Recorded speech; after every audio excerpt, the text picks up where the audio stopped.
Okay, magandang araw sa atin lahat mga kababayan, saan man panig kayo ng daigdig naron. Dito na naman tayo sa another episode ng ating vlogs, Badong Aratilis po. Pag-uusapan natin ngayon, ito po, no, Blue Ribbon Committee hearing sa flood control anomaly. Pansamantala pong ipapatigil, suspended po muna ayon sa chairman ng Blue Ribbon Committee. So ano pong mangyayari rito? Yung kinatatakutan po natin, yung sinabi po ni Marcoleta na kaya nagpalitan ng tauhan o nagpalit po ng liderato ang Senado ay para mapatigil siya sa kanyang investigation sa Blue Ribbon. Totoo po pala, no? Wala na po talaga. Wala na tayong aasahan dito kay Ping Lacson at sa mga senador, no? Susuriin po natin 'yan. Pag-usapan rin po natin kung may oras pa, eto pong sinabi ni Gatchalian na mabuti pang araw na tigilan na para matigil na po yung teledrama ba yung sabi niya? Telenovela na investigasyon sa Senado. Tingin mo pala sa trabaho ninyo, teleserye lang, Gatchalian? Kapal din ang mukha. Hayaan na lang daw yung ICI. Bakit pa namin kayo hinahalal? Kung hindi naman pala kayo magtatrabaho, bago ka pa naging senador o bago ka pa naging tao, may blue ribbon na riyan sa Senado. No? Hindi naman bago siya maging tao. Bago ka pa maging senador o bago ka pa maging congressman o kung ano man yung una mong tinakbo, may blue ribbon na. Tapos sasabihin mo, itigil na yung investigasyon sa Blue Ribbon para lang wala nang teleserye. Bago pa mauso yung teleserye, may Blue Ribbon na sa Senado. At syempre, yung isa pang epal, Representative Shell Jokno ay nag-file po ng bill na pasoswelduhan ang mga kabataan na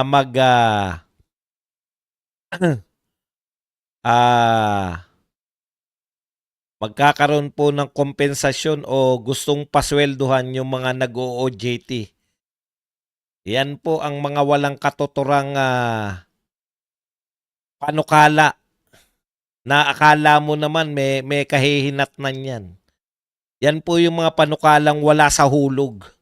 Dahil sila po mga ano lang, basta lang, anong tawag dyan? Mema lang. May masabi lang, may mapanukala lang. Pero ang katotohanan po, mga blanco po yung mga utak ng mga hinayupak na yan. Yan po mga pag-uusapan natin, pero bago yan, kung bago ka pa lang dito sa ating channel, mag-subscribe ka na. Dahil ito lang ang tanging channel na may kinikilingan, may pinapanigan, una sa balita, huli sa impormasyon, kaya ano pang hinihintay nyo? Pindot na, okay. Isa lang po, unahin na po natin to. Yung paid student and internship. Alam mo, buhat nung naging tao ko, yung mga OJT, wala talagang bayad yan. No? Wala kang katotoran. Alam mo, magandang pakinggan yung mga panukalang batas nyo. Sino papayag na mga kumpanya? Alam nyo ba yung pag OOJT pa lang nila, wala pang bayad ng kumpanya, ayaw na nilang tumanggap. Bakit? Abala po sa kanila yan eh. Abala po sa kanila yung pag-OOJT dahil tuturuan mo yung mga estudyante, no? Na maaabala po yung operasyon. Pero tumatanggap sila ng OJT para po, yun na nga, makalibre at saka at the same time, magkaroon naman po ng work experience yung ating mga estudyante. Sino sa tingin yung mga maliban sa pamahalaan kung magiging batas yan, di ba? Pero sino sa inyo sa tingin niyo yung private company na tatanggapan ng OJT kung may bayad na? Isip-isipin mo rin. Ang OJT, kailangan ng mga estudyante yan para magkaroon sila ng work experience. No? Para matutunan nila kung paano yung aktual na trabaho sa aktual na mga pabrika, sa aktual na eskwelahan, sa aktual na opisina, sa aktual na mga may trabaho. Pero kung sasabihin mo na ipapanukalang batas mo na estudyante pa lang sila, suswelduhan na, sino sa tingin mong mag-hire sa kanila? Panay kalokohan yung mga pinag-isip nyo mga kayo o mga ano, kayo mga dilawan kayo, mga salot. Ikaw Shell Joke no, salot ka. Kasama ni Risa Ontiveros, niya ni Delima, Keiko at Bam Aquino. Panay kayo kasalutan. Wala kayong nakikita na katinuan. O, parang ano po yan, di ba? Kayo po, kung kayo po may kumpanya, papayag kayo mag-OJT pa mga estudyante? Hindi na. Ngayon, kung hindi na po papayag yung mga kumpanya dahil babayaran mo yung estudyante nag-OJT, paano po magkakaroon ng work experience yung mga estudyante natin? Gagraduate sila na walang work experience or pagkakaperahan na naman yan. Pahihirapan mo lang yung mga estudyante in the long run. Nananahimik na yung mga OJT. Kasi alam mo, lahat ng panukala nitong mga dilawan, walang katuturan sa buhay. Diyan sila magagaling sa magagandang pakinggan.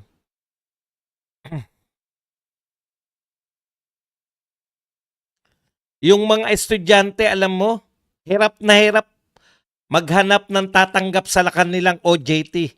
Ngayong wala pang bayad. Nakaranas ka bang maging estudyante? Nagkaroon ka ba ng anak na dumaan sa pagiging estudyante?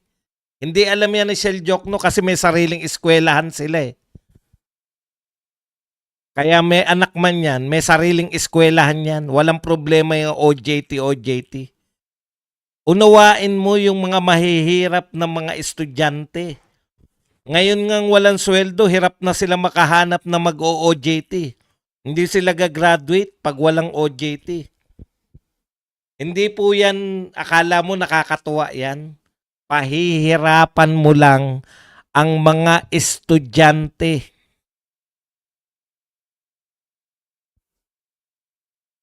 Pahihirapan mo yung mga estudyante na maghanap ng OJT pag pumasayang batas na yan.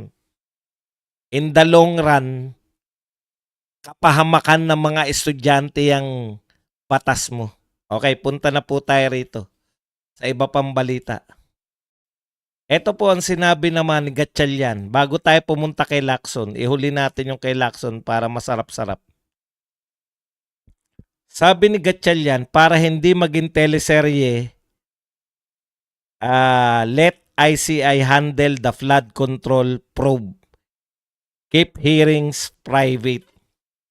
Okay, bakit Gatchalian takot kayo sa paghihiring? Bakit yung nagpogo kayo? Walang katuturan. Si Alice Guba ang mastermind ng pogo sa Pilipinas. Wala namang katuturan kayo kayong dalawa ni Risa Ontiveros. Pinalabas ninyo na si Alice Go ang pinaka-mastermind ng pogo na wala naniniwala. Akala namin simula lang yun. Ngayon eto, ayaw mo na naman na maging teleserye. Alam mo, Gatchalian, bago ka pa maging tao, mayroon ng mga senador. Bago ka pa maging tao, may Blue Ribbon Committee na. Bago ka pa maging tao, may corruption na. Bago ka pa maging tao, tinatag yung Blue Ribbon precisely para mag-imbestiga sa corruption ng mga tao sa gobyerno. Alam niyo po ba yon mga viewers? Hindi po yan tinatag sa panahon ni Marcoleta. Matagal na po yan. Ang pangunahing trabaho niyan, no? Siya po yung nagche-check and balance. Check and balance po ang trabaho ng mga gobyerno eh. Yung Blue Ribbon Committee, pan-check po yan sa mga magnanakaw, sa mga corrupt officials. Nasa tamang direksyon po si Marcoleta. Tinutukoy niya yung sinabi mismo ni BBM na grabe na ang korupsyon sa gobyerno niya. Alam nyo ngayon, tama na naman yung mga Duterte. Palabas lang lahat to. Yung mga pagpunta ni BBM, yung mga pagdudurog niya ng semento, yung mga galit niya kuno na may nakita siyang mga ghost project sa flood control. Palabas lang po lahat. Bakit po palabas lang lahat? Matitigil yung Blue Ribbon Committee. Tumigil na po yung sa House of Representatives. O ano po ang sinabi? Kaya yung ICI, katwiran lang po yan. Kaya po nila tinatag yan. Katwiran yan para mapigilan yung investigasyon, para mapigilan ng mga makita ng mga tao kung sino yung mga mandurugas. Ano ba ang katwiran mo? Bakit gusto mo ICI na lang? Tignan nyo po. Sabi ni Sherwin, mas pabor ako na ipagpatuloy ito ng ICI dahil ito yung formal na body na gumagawa ng fact-finding, kumukuha ng impormasyon, nagsasagawa ng hearing. Mas maganda na sila na lang magpatuloy nito para maging mas komprehensibo at hindi nagagamit yung hearing ng Senado sa mga political agenda. Pare-pareho ng sinasabi, di ba? Para hindi magamit sa political agenda. Yan din po yung sinasabi ng mga taga-ICI. Yan din ang sinasabi mo. Walang problema yan kung ikaw ay nasa administrasyon. Walang problema yan kung gobyerno ka ni BBM. Yan talaga sasabihin mo. Kaya namin tinatag yung ICI para may formal na body na gumagawa ng fact-finding, kumukuha ng impormasyon, nagsasagawa ng hearing. Tama yan. Kung nasa administrasyon ka ni Marcos. Kaya lang, nasa Senado kayo eh. Separate po ang Senado, ang executive, at saka yung judiciary, binubuo ng Supreme Court, executive, binubuo ng presidente, vice president, cabinet officials, governor, mayor, legislative, binubuo ng Senado at HOR. Hiwa-hiwalay po kayo. Bakit po? Para may check and balance. Di ba? Okay. Sabi ng presidente, laganap ang korupsyon. Nag-imbestiga kayo lahat. Bakit nyo ititigil yung investigasyon dahil nagbuo sila ng ICI? Anong kinalaman nyo rito? Maging independent kayong mga senador, independent kayo eh. Di ba? Maging independent kayo. Hindi yung sunod-sunuran. Okay, punta na tayo rito kay Lacson. Ayon po kay Lacson, sinuspindi na po Lacson, Senate Blue Ribbon Committee hearing suspended until further notice. Tinext lang po to ni Lacson, no, sa mga iba't ibang pahayagan, iba't ibang media. Ito po ang nilalaman ng kanyang text. Basahin lang natin, maikli lang naman to. The Senate has suspended the Blue Ribbon Committee hearing on anomalous flood control projects until further notice. Yan po ang sinabi sa text. Okay. In a text message, Lacson said that the hearing was initially scheduled October 8 upon the request of Senator J.B. Ejercito to summon the former regional director of Department of Public Works and Highways. Lacson said he checked with Justice Department. Tandaan nyo hiwa-hiwalay yan. Saan po kasama yung Justice Department? Sa executive. May pakialam po ba yung executive dapat sa Senado? Wala. Separate branches, independent, separate and independent branches of government.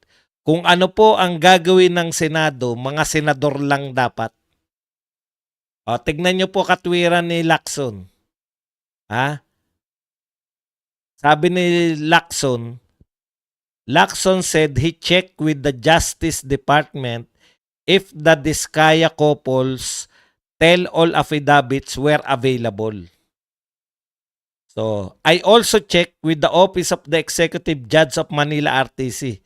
Manila RTC naman, kabilang naman dito sa judiciary na under ng Supreme Court. If they have concluded the investigation on the possible violations of the notarized document involving Sergeant Gutesa and Attorney Espera, the Senate President pro tempore said in text message. Yan, chinek niya daw yung Department of Justice at saka yung Manila RTC. Having been informed that both would not be ready within 1 week, not to mention that the Blue Ribbon Committee hearing will be on conflict with the budget and CA hearings, I inform SP Soto of the cancellation until further notice. Okay. Himay-himayin po natin yung sinabi ni Lacson, no? Matapos ka makipagtalo kay Amy Marcos, nang sinabi ni Marcos na mukhang hindi na matutuloy ang Senate hearing kasi bla bla bla. Sinabihan mo si Marcos na kasi umatin ka ng mga hearing, kasi magbasa ka ng mga chat nating mga senador. Matapos mong sabihin yan, tama all along, tama pala si Amy Marcos na magulo pala talaga. Maguguluhan talaga kasi in-announce mo po, Mr. Senator Lacson. In-announce mo sa media na iniimbitahan mo sa susunod na hearing si Romualdez at saka si Saldico. Only to find out now na wala na palang susunod na hearing, suspended na until further notice. Ano yung until further notice? Titignan nyo kung nagwawala yung mga tao? Ano yung further notice? Titignan nyo kung mauulit yung September 21 big rally? Pag hindi na naulit, hindi ka na rin hindi ka na rin magtutuloy ng investigasyon nyo. Tandaan mo yung binabanggit mong DOJ, Department of Justice, walang kinalaman sa'yo. Anong tell-all ni Diskaya? Ikaw ang committee chair ng Blue Ribbon Committee. Walang kinalaman kung si Diskaya ba ay nagtapat sa DOJ o hindi. Ayan ang problema, Diskaya tsaka Gutesa. Ibig sabihin, originally, hindi mo naman testigo yan, di ba? Testigo yan ni Rodante Marcoleta. So, ibig sabihin, yung hearing mo, nakapokus ka na lang sa mga testigo ni Rodante Marcoleta. Wala ka talagang dinala, kundi yung mga taga Bulacan. Tanong, Mr. Senator Lacson, senador ka ba ng Bulacan o senador ka ng Pilipinas? Sa Bulacan lang ba naganap yung mga katiwalian sa flood control? Wala bang katiwalian sa Ilocos? Wala sa Bicol? Wala sa Leyte? Bakit sa Bulacan lang? Kaya hindi ka mag-hearing dahil hindi available, hindi mo pa alam kung yung tinanggap na ng DOJ, nag-tell all. Hinihintay mo pa mag-tell all yung Diskaya sa DOJ? Paano kung yun na lang ang laman ng Diskaya? Wala ka ng balak? Ano yung purpose mo sa paghawak mo ng Blue Ribbon? Para talaga matigil lang si Marcoleta? Kay Marcoleta, inaalam niya kung sino yung mastermind. Ang direksyon ni Marcoleta, inaalam niya kung sino yung mga utak, sino yung mga involved dito sa mga pagnanakaw sa ating flood control. Trilyong flood control. Yun yung direksyon ni Marcoleta. Ngayon, tama si Marcoleta na ang purpose ninyo ni Tuta Soto, ang tanging purpose ninyo ay pigilan si Marcoleta sa kanyang investigasyon. May kinalaman ka ba sa DOJ? Tao ka ba ng DOJ? Tao ka ba ng Manila RTC? Manila Regional Trial Court? Sa Maynila lang po yun. Ikaw po, pinapaalala ko lang, tumakbo ka, nanalo ka na senador ng buong Pilipinas. Nakadepende sa judge ng Manila RTC kung itutuloy mo yung trabaho mo.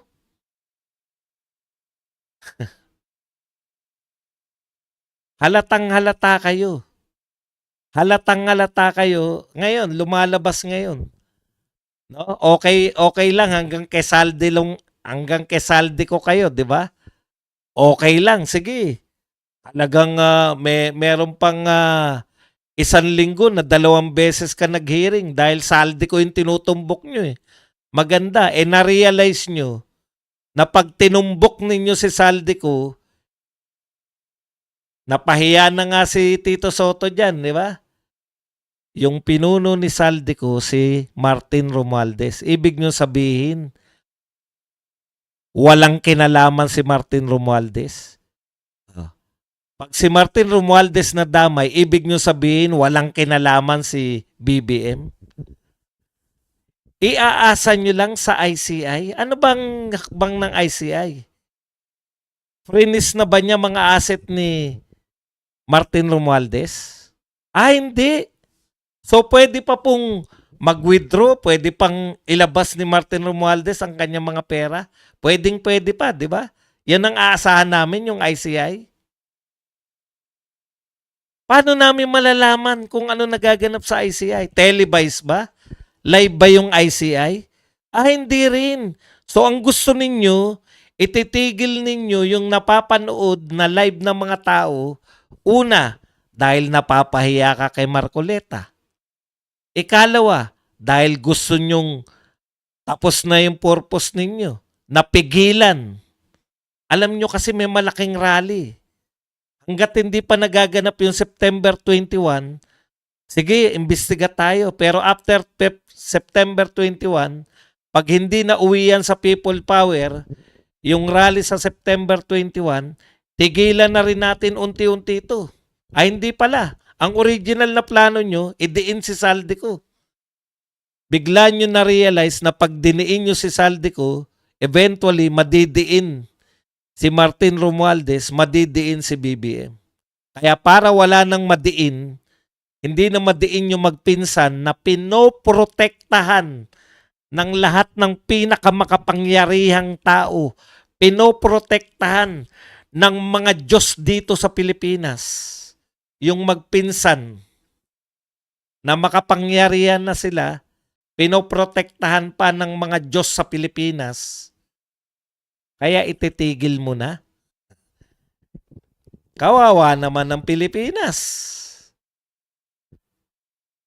Matapos naming matuklasan na ngayon, Badong, hindi ba ang sinasabi ni Lacson, Senado, mga senador, may insertion, ang Senado, mga senador yung mga tinutukoy niyang gustong imbestigahan.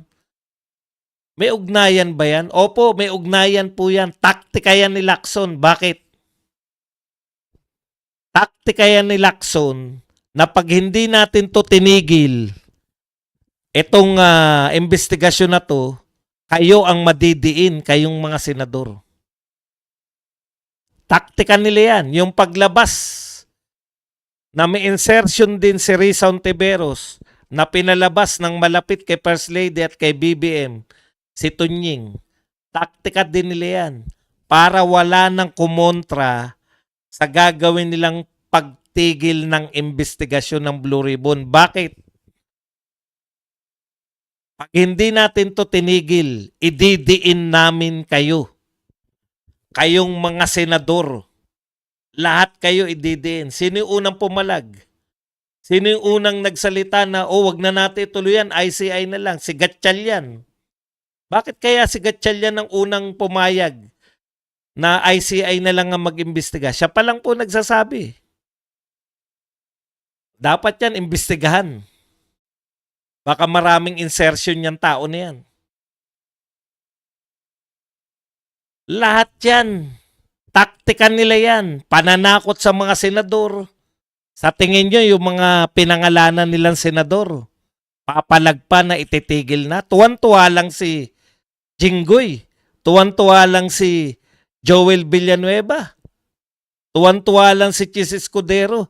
Ay salamat, mapapahinga na.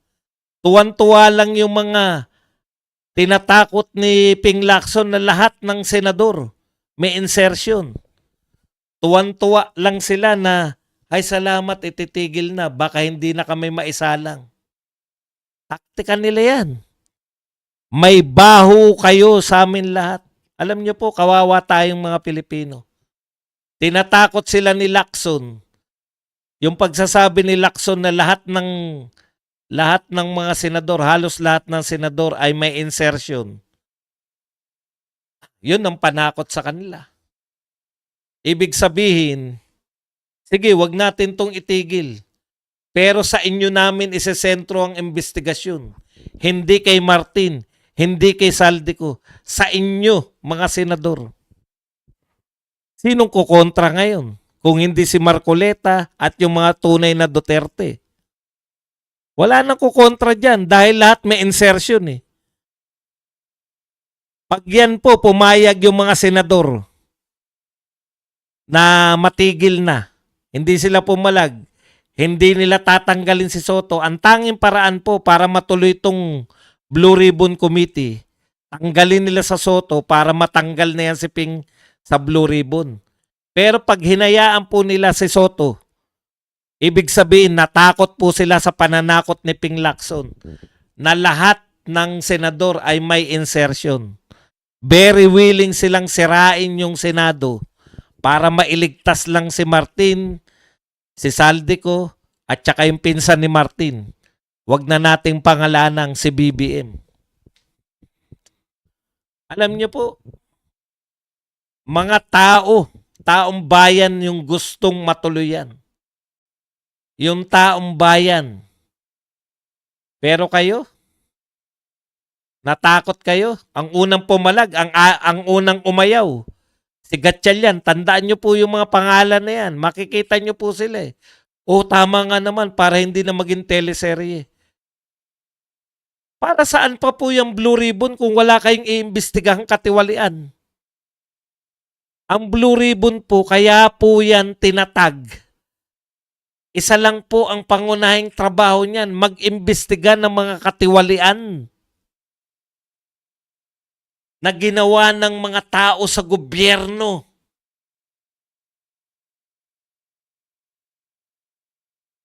Tinatansya nyo kung magagalit yung taong bayan pag hindi nag-rally, hindi na nyo itutuloy yan? Gusto nyo yung ICI?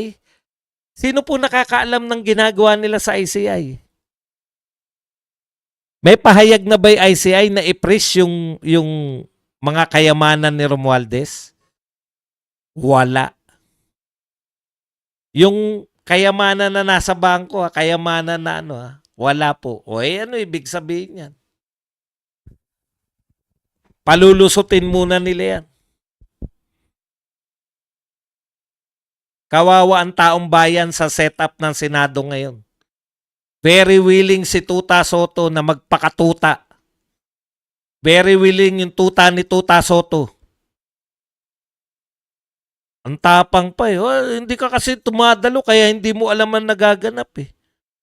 Ngayon, hindi na rin dahil lahat nagtatanong sa'yo.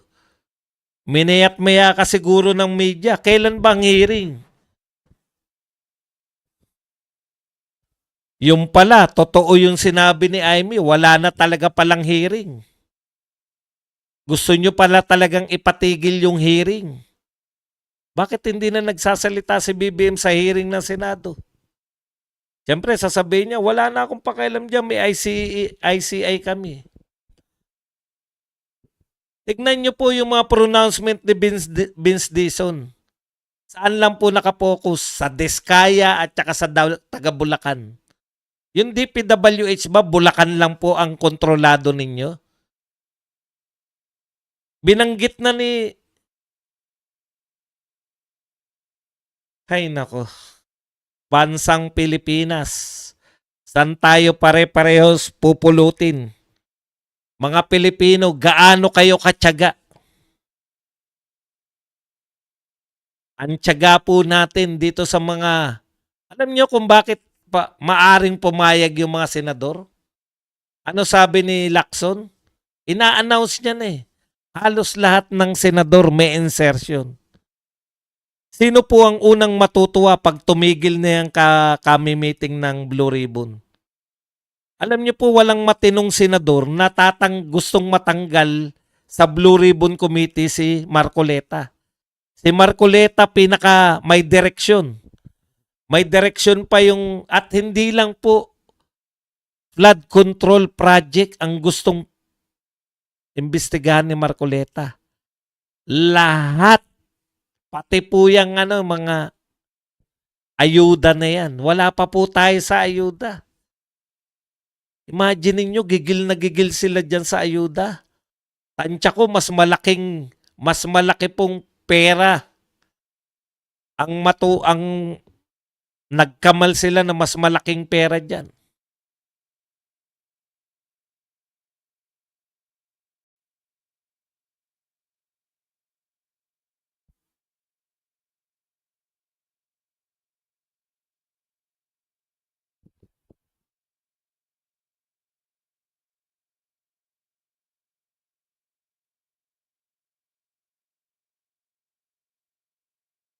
Wala na po eh. Hanggang galit na lang po yung mga tunay na may kapangyarihan na pwedeng kumontra dito. Wala. Tahimik sila lahat. Naghihintayan. Hinihintay yung mga tao. Hinihintay yung... Dilat na tayo. Habang yung mga magnanakaw, hindi pinipigilan na ilabas yung mga pera.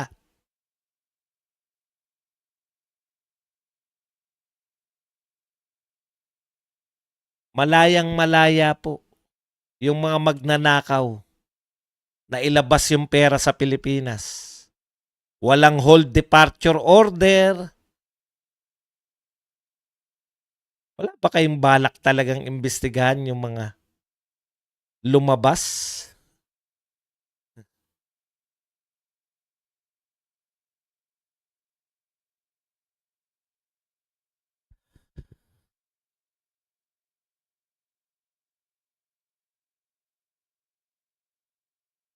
Mahiya kayo, media. Kayong media, nakakahiya kayo. Yung mga artista, gamit na gamit din eh, no? Talagang pan-divert eh. Kunwari, anti-corruption lahat. Pero hindi nila alam kung sino nilalabanan nila. Anti-corruption sila pero anti-Sara Duterte yung panawagan nila.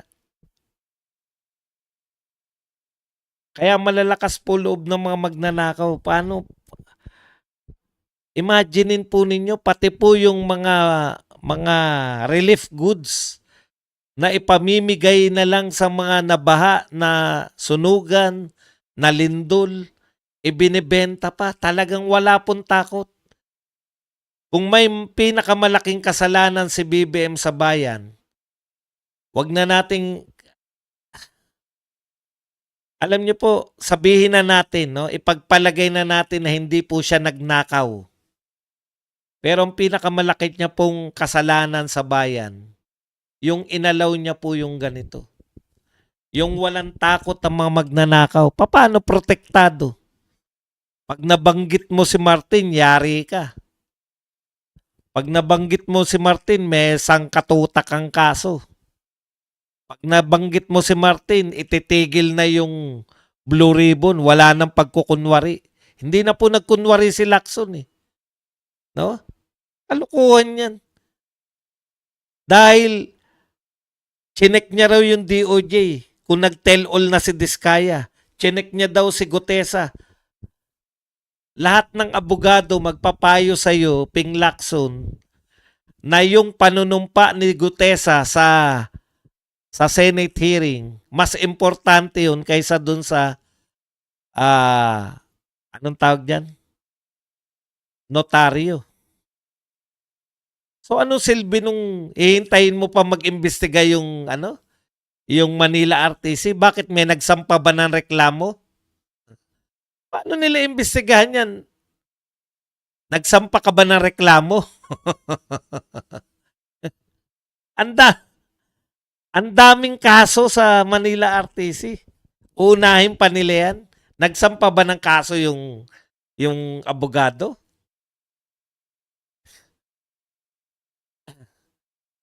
Boss, si Kiko Barsaga nananawagan na ng people power.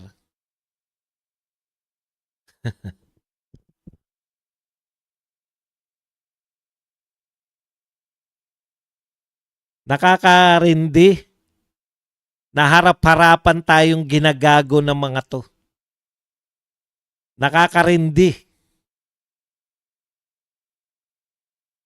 Kung lahat po ng may kapangyarihan pa, kung lahat kayong mga senador, papayag dyan na wala lang, ano magagawa natin?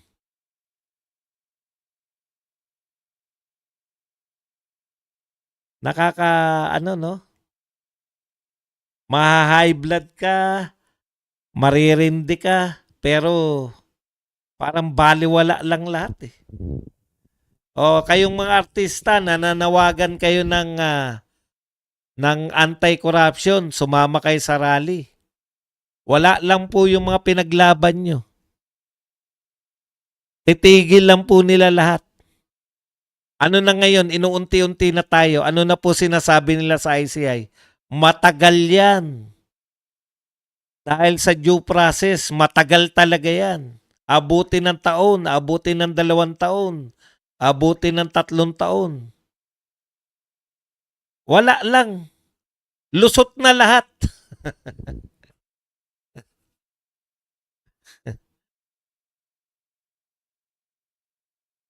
Di ba? Ngayon pa lang sinasabi nila, tignan nyo po ang ginagawa nila. Tinigil yung sa HOR, titigil na rin ni Lacson sa Senado. Tapos yung ICI nagsasabi, matagal yan. Kasi due process, lahat inaalam natin. So tatagal ng taon. No? Meanwhile, yung mga nagpayaman, unti-unti na, maliban sa Diskaya, napag-initan kayo. Bakit? Ganito rin po yan. No? Pinapakita rin po yan. Lahat ng magiging testigo ni Marcoleta, pahihirapan namin. Pero pag naging testigo namin kayo, hindi kayo mahihirapan. Nakulong na ba yung mga iba? Yung Wawaw Builders ba na may aminadong ghost project? Alam niyo yung inamin lang ng Diskaya? Nag-bidding sila. Rig yung bidding. Umamin sila. Sinabi ba nila na sila lang yung nagbibidding? Alam mo, Senator Lacson, ang dami mong pwedeng imbestigahan. Hindi lang po Diskaya. At saka si Gutesa. Punta ka naman ng iba. Ilocos naman. Ilocos engineer naman ay salang mo. O pagsabay-sabayin mo na. Ilocos, Bicol, Leyte. Lahat ng engineer doon. Kung gusto nyo ng maliitan, sige, gawin nyo po yan. DPWH doon sa Ilocos, Bicol, at saka sa Leyte. Bakit? Kasi binunyag na ni Chavit na meron din Diskaya diyan. Tapos si Bicol, nariyan yung si Saldico. Leyte, nariyan si Martin Romualdez. Tuturuan na kita. Kasi ayaw naming matapos eh. Mukhang wala kang alam kung sinong dapat mong imbitahin eh. Kami na pong mamamayan, simpleng mamamayan na magtuturo sa'yo. O, ayaw nyo ng malakihan, di ba? O, yun na lang po. Engineer po ng Ilocos, DPWH. Tapos yung lahat po ng mga nasa top 15. Diskaya lang po, tsaka Wawaw yung inimbitahan nyo eh. 15 po yun, di ba? O, di, meron pang ilan. Palagay nyo ng 2 yun sa Diskaya. O, Wawaw, 3. May 12 pa po kayong pwedeng imbestigahan. Hindi nyo po naisip yun? Hindi nyo talaga maiisip yun. Kasi ang purpose nyo naman talaga, mapigilan lang yung investigasyon ni Marcoleta. At yan po ang lumalabas ngayon.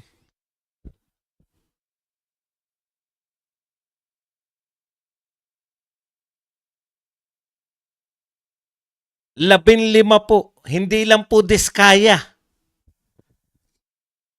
Alamin nyo po yung iba, di ba? Kasi nakumpiska nyo na lahat eh. Pinagmumulta nyo yung Diskaya ng 300 billion. Kahit sabi 76 billion lang yung kanilang kontrata mula 2016. O sobra pa sa kumpis yun.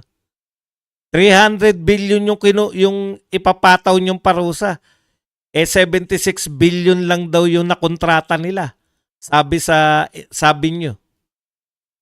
Okay lang yan. Pero yung iba rin, kasi ang dami po nagbibid eh. Di ba? Ngayon, Ghost Project po, umaamin yung Wawaw, ginagamit lang yung papel nila. Walang multa pag Ghost Project, pero pag Diskaya, dahil testigo ni Marcoleta, papatawan nyo ng multa. Bakit? Para wala nang maingganyo si Marcoleta na tumistigo. Di ba? Ganito ang mangyayari sa inyo.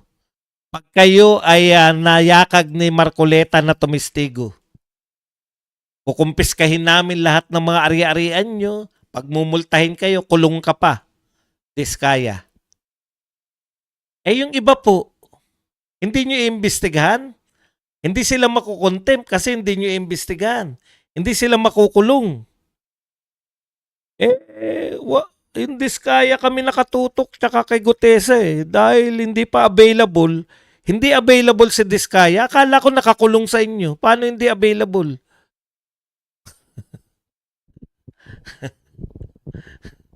Pinagbubulan nyo kami.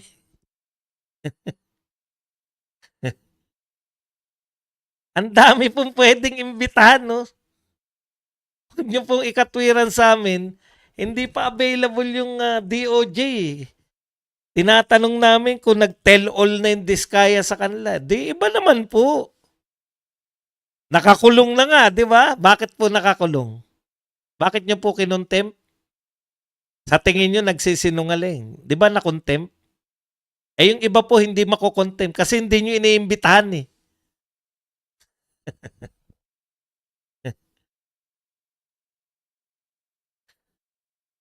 Yan lang po ang ating topic. Pwede na kayo